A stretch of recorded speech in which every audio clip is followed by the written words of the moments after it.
Whether you're going to watch Christopher Nolan's Odyssey or not, love it or hate it, it did bring back the ancient Greek epic to the public's attention. So, in this video, we're looking at 5 essential things to know about the Odyssey.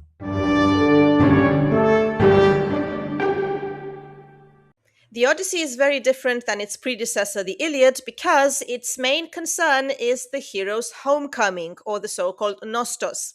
The Iliad is a war epic. It is very much centered on the acquisition of glory, called kleos, through a magnificent death in battle.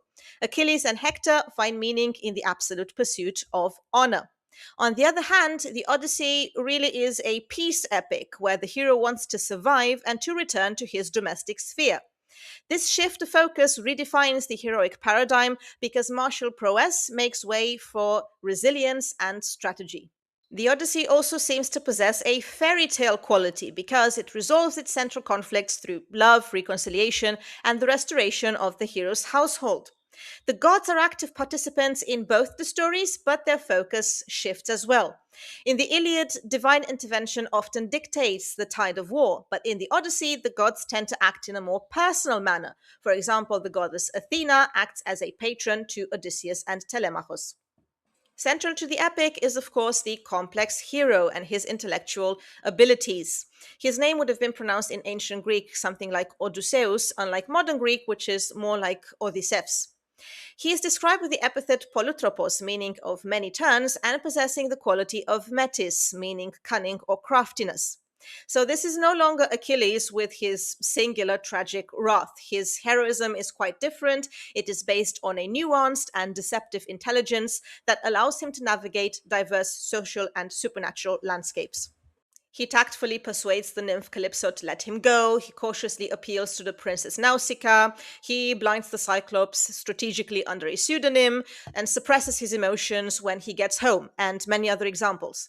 He is able to exercise supreme self control and to employ sophisticated rhetoric, which are qualities essential for his survival and ultimately for his victory over the suitors. Another defining aspect would be the sophisticated narrative architecture of the epic. This is not a linear story. On the contrary, it uses fragmented chronology. The poem begins in the middle of things, in media res, in the 10th year of the hero's wanderings. The first 4 books are often termed telemachia and focus on his son, Telemachos, who is trying to navigate the political disarray caused by the prolonged absence of his father. The core of the hero's adventures is subsequently revealed through an extended first person flashbacks in books 9 to 12, a narrative technique that allows Odysseus to curate his own identity for his audience, the Phaeacians. And we find out that Odysseus cannot find his way back due to a series of transgressions committed by the Greek. During the sack of Troy, they rape the priestess Cassandra. The Cyclops is the son of Poseidon, and ultimately his men consume the sacred cattle of the sun god Helios. The moral barometer of the poem is the ethical framework of xenia, the guest-host relationship. Throughout his journey, Odysseus' progress is either facilitated by those who uphold the sacred protocols of hospitality or threatened by those who violate them. This is seen particularly on the island of Scheria, where King Alcinous and his wife provide him with safe passage home and vast treasures. So here we are dealing with a society dedicated to assisting stranded travelers. Another example would be the behavior of his loyal swineherd Eumaeus, who shares with him food and shelter. Telemachus shows the goddess Athena hospitality and, in his turn, receives lavish entertainment, transportation, and parting gifts from Nestor and Menelaus. Yes, Menelaus actually survives the war and comes back with Helen after they wander in Egypt for 8 years. The Cyclops explicitly rejects the authority of Zeus and the protocols of hospitality when he consumes 6 of Odysseus' men.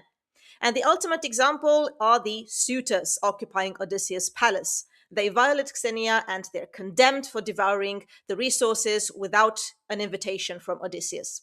So as you can see, this concept is presented as social etiquette, but it was also a kind of divine obligation protected by the gods, the violation of which required a violent restoration of order. And finally, the core of the story, significant across all the ages, something we can relate to nowadays as well, is that it elevates the human condition and individual identity. Odysseus makes the conscious decision to reject divine immortality offered to him by the nymph Calypso, and he chooses to remain mortal and embrace all the suffering derived from it. He returns to Ithaca, and his journey means that his identity is ultimately tied to his historical and familial role as a father, a husband, and a king. So, unlike the great heroes of the Iliad, his glory, his kleos, is unique because it does not depend upon him dying in battle. He earns fame by surviving to tell his own story. So, in this sense, the journey becomes a quest to reestablish himself in the specific context of his home. Anyway, whom do you appreciate more, Odysseus or Hector and Achilles? Whom would you rather be? I hope this insight was useful and prompted you to read the epic in case you haven't. And if you enjoy this type of content, please consider becoming a free or a paid subscriber. A paid membership grants you access to some of my lectures as well. Thank you so much for watching. This was Irina. Take care, and I'll see you in the next one.